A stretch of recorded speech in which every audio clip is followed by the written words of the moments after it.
Damn, we just lost one of my favorite pro heroes. So I guess that just means it's Class 1A versus Gigantomachia, right?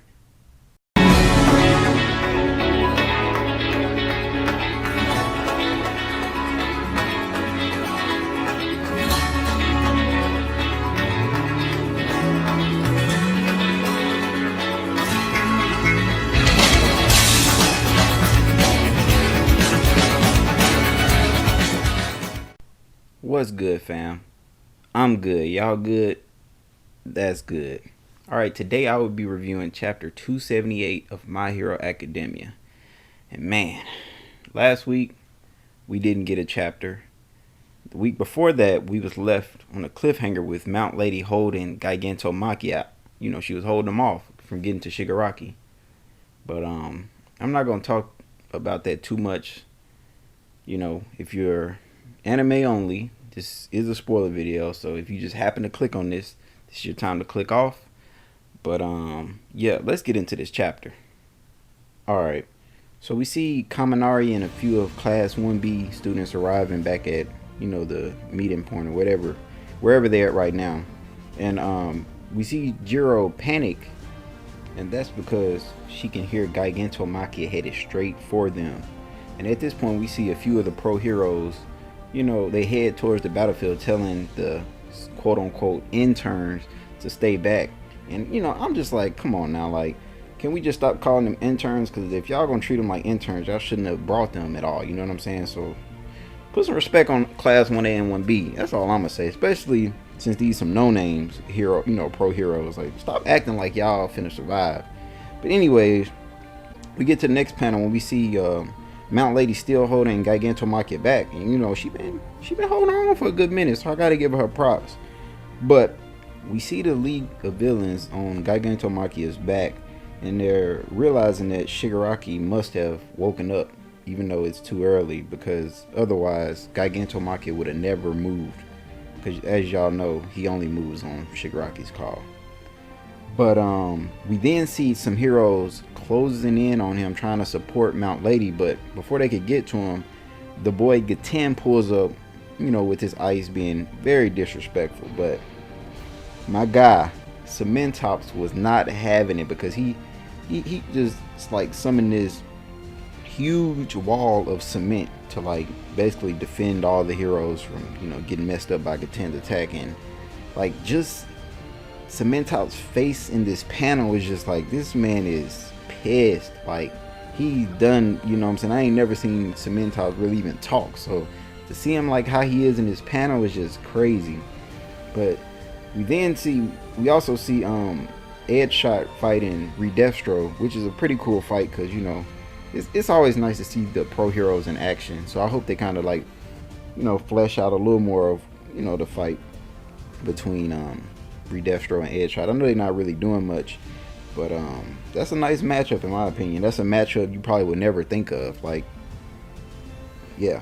Anyways, I mean, I'm finna fanboy. Let me stop before I go too far.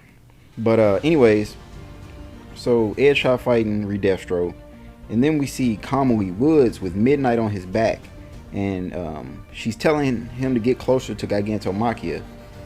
And as they get closer to, you know, Gigantomachia and Mount Lady, Kamui Woods yells out, you know, hold out, Mount Lady, you know, hold out for a few seconds.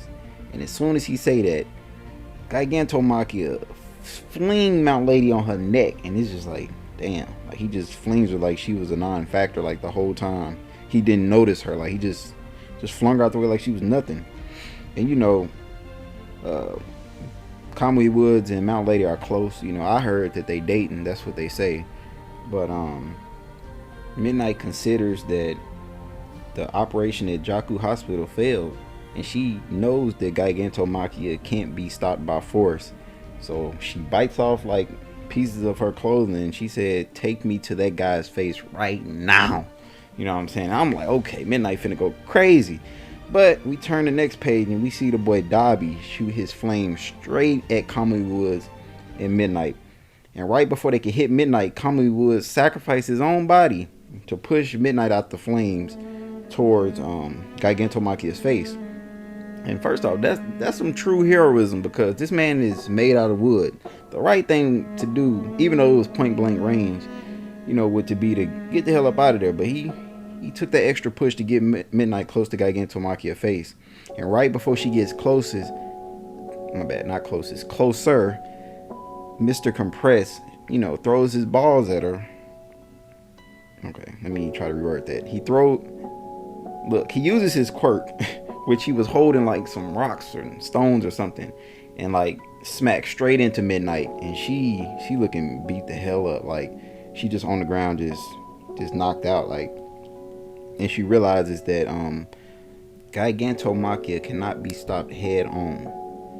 So, she calls up somebody very worthy. And I find it odd that she called this person up. They sprinkle hints here and there, but she called up Creaty, Momo Yaoyorozu. She calls up and let her know the situation, because it's out of her hands now. She had to pass her judgment and, basically trust Momo to make the right decision. And I find this, nice, because, they kind of share similar quirks.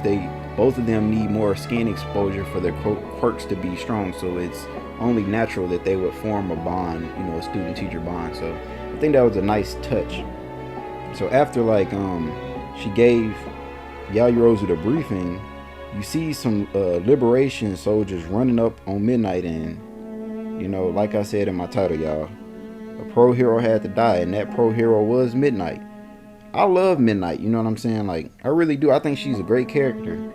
So to see her gone is kind of like, that's going to be tough for the UA students, So we see Momo having to process all this and still, be a leader.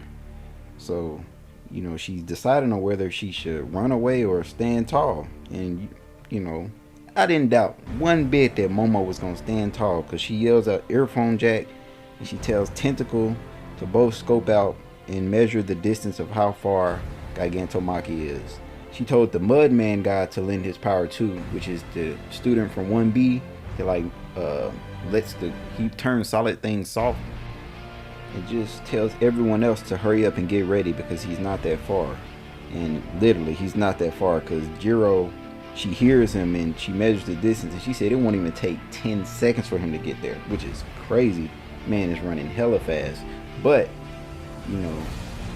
Mount Lady comes out of nowhere and she dives on this man's leg, and she's holding it and not letting go.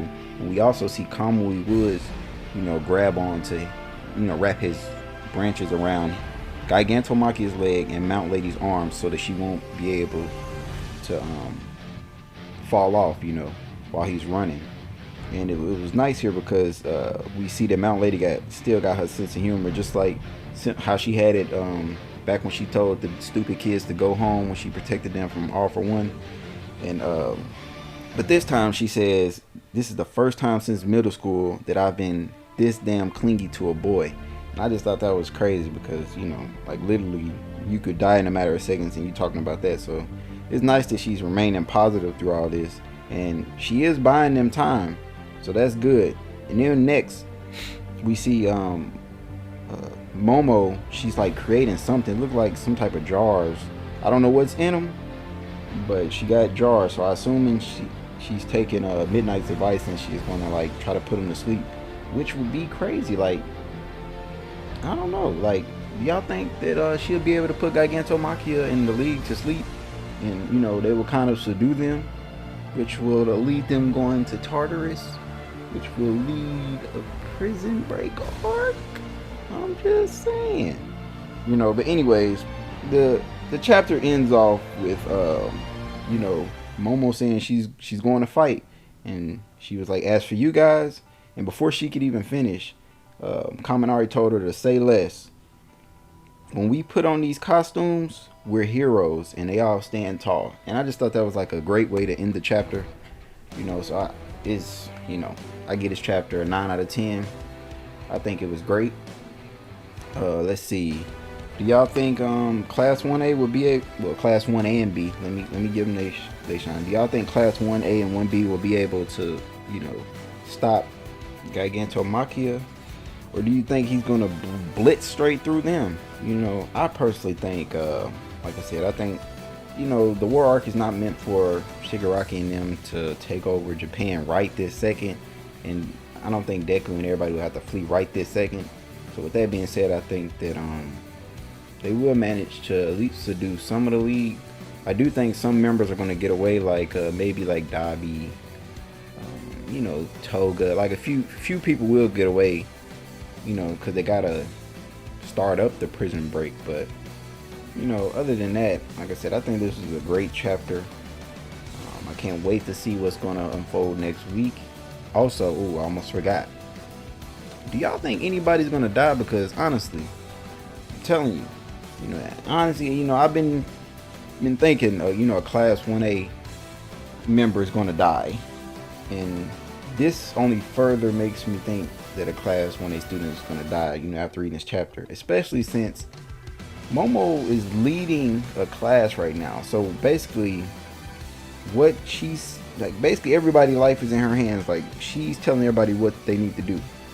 So I feel like she will lose a Class 1A member or a Class 1B member, and she's gonna have blood on her hands, which will give her extra character development, because it'd be nice to see how she overcomes that. Like, you know, she overcame you know, not believing in herself, but you know, getting hit with something like that, you know, losing somebody close to you, you know, that'd be a hard pill to swallow. So I think that'd be a nice dynamic if Horikoshi decides to go that route.